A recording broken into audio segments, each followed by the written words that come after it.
Shana Tova. Words.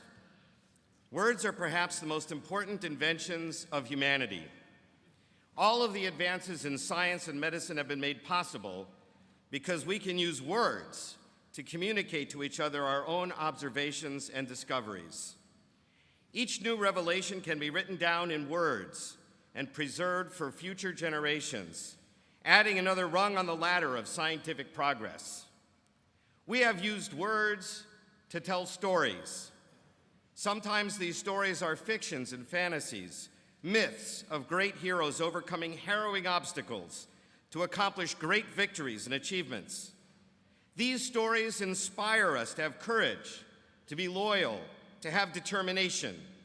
They can teach us great moral lessons about being kind and honest, good and virtuous. Other stories we tell are real. They record critical moments in human history, personal experiences we wish to pass on to our children and future generations, or stories about our ancestors. We can tell others about mistakes we've made so that they can avoid making those same mistakes themselves. Words can describe how others have figured out clever new solutions to simple or complex problems in life, how to cook food, design clothing, build homes and fashion furnishings to go in them, or create tools to do all of these things. We can use words to write beautiful poetry, to tell someone how much we love them, to offer encouragement and hope. Words have made humanity the unsurpassed rulers of all life on earth, enabled us to travel to the moon and to reach for the stars. What a gift, what a blessing, what a miracle language is for us. And yet, so often we have used our words as weapons to hurt and torment each other, to cause pain and anguish, to encourage division and discord, to embarrass and humiliate, or to stoke anger and resentment. No wonder so many of the sins recited in our confessions on Yom Kippur deal with the abuse of the gift of language, the defilement of the most powerful of human tools, words. With the invention of the printing press, and then the typewriter, the photocopy machine, the fax machine, the word processor, the personal computer, and finally the internet, the written word has become pervasive in human interaction. We are bombarded by millions and millions of written words every day. And with the invention of the radio, the telephone, the television, the cell phone, and then cable TV networks, we are simultaneously bombarded by millions and millions of spoken words every day. Sadly, what we decide to read and write, and what we choose to hear and say, are not always words of love, encouragement, or hope. When we read or listen to the news, we tend to pre-select a news source that we know will tell us what we want to hear. We will get the talking points pre-digested for us, so we will know how to interpret the events of the day in the way that fits our worldview. But the language used very often portrays people who think differently as evil, not just wrong-headed, not just naive, not just poorly informed, but really stupid or backward or just plain evil. Because we now have literally hundreds of sources for news and information, and because we seek out sources that confirm our own biases, over the past few years in particular, our language has caused deep and painful rifts among families and friends. Political issues are no longer a matter of having a different point of view. They beg the question of whether you are on the side of goodness and virtue or the side of evil and wickedness. Our opinions are often shaped in terms that are brutal and uncompromising. Language has been marshaled to polarize our thinking into a simple binary choice. You are either in favor of something or opposed to it. You are either on the good side, the right side of an issue, or you're on the wrong side, the evil side. The world we live in today is so contentious, so polarized, that it has broken up some friendships. Families sometimes cannot be in the same room together. As you might already know, we Jews are no strangers to arguments, just the opposite. We have historically seemed to relish a good argument. For 40 years of wandering in the desert, all the Israelites would do was complain and argue with Moses. We have dozens of commentaries on the Torah that are filled with arguments, trying to interpret the meaning of the words, the stories, and the rules that shape our way of life. Virtually every page of Talmud is loaded with arguments that span generations of scholars describing any and every aspect of how to be a good Jew. You could say that Judaism rejoices in the fact that the Torah can be understood in many different ways all at the same time. The Jewish expression for this idea is shivim panim leTorah. The Torah has 70 different faces or facets. It is as if our sages were saying that the Torah is like a diamond that sparkles and shines precisely because it has so many facets that reflect light any way you turn it. No single interpretation can capture all of its truth. Rather, ultimate truth is found by combining all of the various ways of understanding the words. You may remember the famous scene from Fiddler on the Roof when one person reads some bad news and another person answers him, "Why should I care about the outside world? Let the outside world grow its own head." And Tevye responds, "He's right. If you spit in the air, it lands in your face." And then Perchik, the idealist, says, "Nonsense. You can't be blind to what's going on in the outside world." To which Tevye says, "He's right too." And then the person who read the bad news in the first place complains to Tevye, "He's right and he's right. They can't both be right." And Tevye says, "You know, you're also right." But our sages did have to come to some agreements about most of our traditions. How to celebrate the holidays, how to keep a kosher home, the structure of our worship services, how to behave in business, and a whole host of other subjects. We are, after all, a religion of rules. And so, even though they argued about anything and everything, they still found a way to remain civil and to maintain a cohesive society. So how did they do that? Well, first of all, their system of government was similar to ours. There was a legislature, which also functioned as their Supreme Court, and it was called, as many of you know, the Sanhedrin. It was composed of 71 sages or scholars of Jewish law and tradition. Matters of law were brought to the Sanhedrin for debate and discussion, and then a vote would be taken, and the majority opinion determined the law. And, similar to our Congress, the Sanhedrin had two main political parties that were followed by two different schools of thought. One originated with a scholar named Hillel, and the other originated with a scholar named Shammai. The school of Hillel was always the majority party, and so when the votes were cast, the school of Hillel almost always won. But for our purposes today, there is a teaching found in the Talmud which gives a different explanation for why the opinion of Hillel's party always won the debates. Perhaps it was answering the question, why was Hillel's party the majority party? How did it manage to convince a majority of sages to its way of thinking? In the Talmud, it is recorded that the school of Hillel and the school of Shammai debated for 3 years over whose view was correct in matters of Jewish law. And then a voice from heaven, a bat call, announced that both are the words of the ever-living God. But the law was in accordance with the school of Hillel. Why, the Talmud asks, if both views are the words of God, should the school of Hillel prevail? And the answer given is that because they were kind and modest.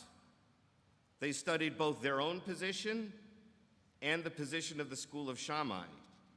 And they cited the opposing view first, even before their own.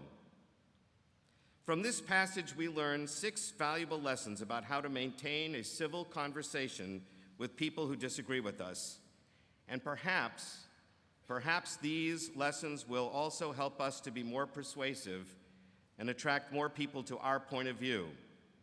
So let's consider them one at a time. First, the voice from heaven said both views were the words of God. We must at least try to hear what our friend is telling us when he's explaining his point of view.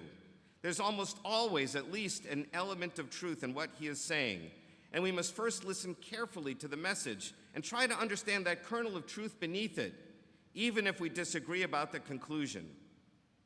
Acknowledge that truth to your friend. I hear what you're saying, and this part of it makes sense to me. I agree with you on this. Both views are the words of God. Both can have a matter of truth. Second, be kind in answering your friend. Do not be nasty or resort to name-calling. Do not intentionally distort your friend's position, making it sound crazy. I know that sometimes when we're confronted with a point of view that makes no sense to us or seems callous or reckless, we tend to get emotionally worked up, and then we respond using language that only adds fuel to the fire. Keep in mind that hopefully the goal of our discussion is to try and persuade your friend to see the issue more like the way you do. Even Shammai, the sage not well known for his friendliness, the most open-minded, taught that we should receive everyone with a cheerful countenance. So try to smile when you're listening as well as when you're talking. Tell a joke, perhaps, to lighten the mood, but not a nasty joke, not a mean-spirited one. By responding with kindness, it's more likely that your friend will hear what you're saying and understand your perspective. Third, be modest. Realize that no one person knows everything there is to know about any subject. Even if it's something you have studied a lot, accept the fact that our human minds are nevertheless limited. Be modest enough to allow your friend's point of view to have a fair hearing in your thoughts. Behaving in a modest manner rather than a bombastic one is also much more likely to allow your argument to be really heard by your friend. We all have a tendency to be put off by someone who is bombastic and arrogant and turn them off and not pay any attention. Fourth, study your own position carefully. This unfortunately means you have to go beyond the sound bites of our favorite news sources that spoon-feed us information. Start with those talking points perhaps, but then do your own research. Verify that the facts are really true and that the argument actually makes sense. So often we read something that sounds really crazy, but because it supports a belief that we already have, we suspend our common sense and we pass along that report or email and social media to all our friends, only to have a fact checker reply that the report was not true at all. And then we're embarrassed. And worse, we have spread false information to dozens of people who may not even realize it. So we must really study our own position carefully and all the talking points we hear about it before passing them along to others. And that's not easy. It requires taking our time and reading critically, and especially with those matters that we tend to already agree with and take for granted. Fifth, study the arguments of the other side. As it says in Pirkei Avot, judge every person with the scales tipped in their favor. There is most likely going to be some truth to your friend's perspective, so before just dismissing it, consider it carefully and try to find where you have some common ground. And finally, cite the opposing view first. After listening carefully to your friend's point of view, validate it by repeating it back to them. This is what I hear you saying. Did I hear you correctly? Only then should you explain where and why you disagree. So these are 6 principles that the Talmud teaches us can lead us to successful arguments, admitting that there is almost always some truth on both sides.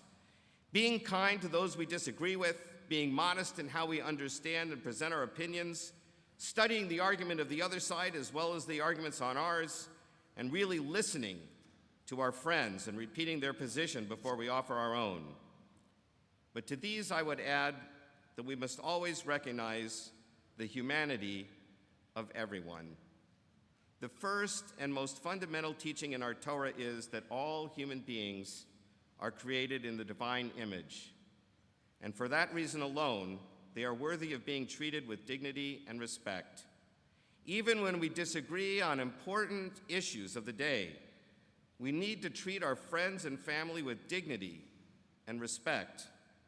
Pirkei Avot teaches us that there are two kinds of arguments, those that are l'shem shamayim, for the sake of heaven, and those that are not l'shem shamayim, not for the sake of heaven.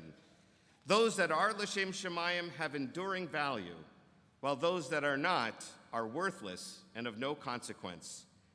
The arguments between Hillel and Shammai, we are told, were for the sake of heaven. They were conducted in an effort to understand what God truly wants from us in this world. How can we as human beings be helpful to others, show them kindness, promote honesty and fairness, and take care of God's creation? The disputes between Shammai and Hillel were honest disagreements about how to achieve these holy goals.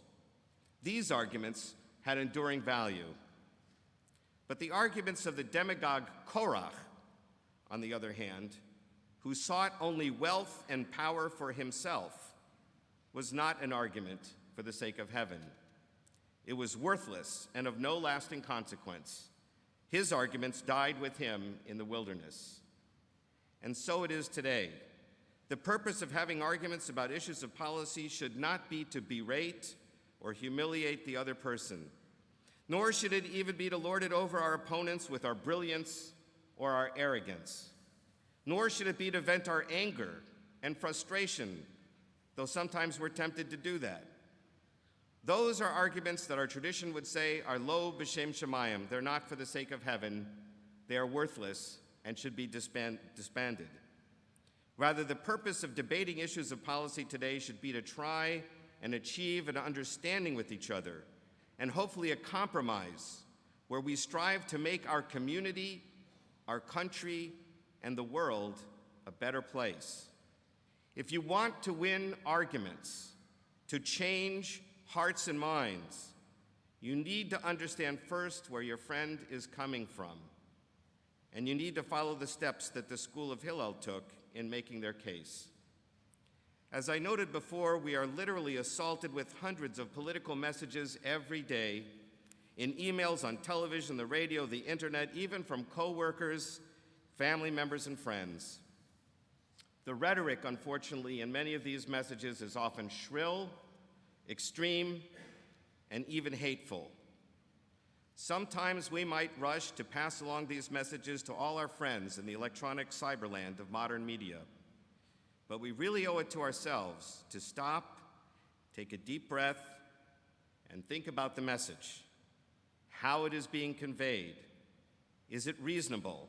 Check the facts, and only pass it along if we are comfortable that it's true, constructive, and said in a way that we would feel comfortable saying to someone standing in front of us we know holds a different point of view. We're all created in God's image, and we all deserve a civil and honest discussion that grants respect even to those with whom we may disagree. In that way, we will fulfill Hillel's other dictum to be like the disciples of Aaron, one that loves peace and pursues peace, that loves all of humanity and brings them closer to Torah. Words are the greatest invention of humanity. They can be used to enlighten us or to confuse us. They can be used to promote tolerance and understanding or to spread fear and hatred. They can be used to bring us closer together, to teach us to love and nurture each other, or they can be used to divide us, to cause pain, and to incite anger. On Yom Kippur, we will beat our chests through a litany of sins, so many of which deal with how we speak to each other and what we say and the language we use. As we evaluate now how we want to improve ourselves in the coming year, let's strive to use our words thoughtfully, with love, and with wisdom. L'Shana Tova, may we all be blessed with a good new year.